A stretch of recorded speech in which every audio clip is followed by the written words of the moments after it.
Hello guys, welcome to my another mini blog. সামনেই পয়লা বৈশাখ, তাই আমি চলে এসেছিলাম মাকে আর দিদুনকে নিয়ে শ্রীনিকেতনে কেনাকাটা করতে। ও আমার দিদুন শ্রীরামপুর থেকে সোদপুরে এসেছিলো শপিং করতে। যাই হোক, তো শপিংটা পুরোপুরি দিদুনের ছিল। দিদুন অনেক কিছু শপিং করেছিল।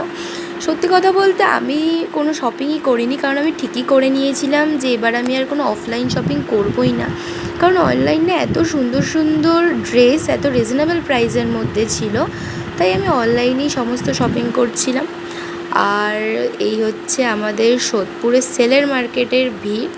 এই ভিড় ঠেলে আমরা রেডিমেড সেন্টারও গেছিলাম, তো সেখানে গিয়ে আলটিমেটলি কিছুই পছন্দ হলো না, তাই আমরা ওখান থেকে বেরিয়ে এলাম। তো বেরিয়ে আসার পর ঘুরতে যখন বেরিয়েছি, খেতে তো হবেই, তাই আমরা চলে গেলাম ফুচকা স্টলের সামনে। আর এই কাকু জাস্ট অসম ফুচকা বানায়, সব রকম ফুচকা দারুণ বানায়। ফুচকা খাওয়া কমপ্লিট করে এবার আমার বাড়ি যাওয়ার পালা। আর তোমরা কিন্তু অবশ্যই জানিও তোমাদের পয়লা বৈশাখে কী প্ল্যান। আর ভিডিওটা ভালো লাগলে আমার চ্যানেলটাকে লাইক, সাবস্ক্রাইব আর শেয়ার করে দিও। টাটা।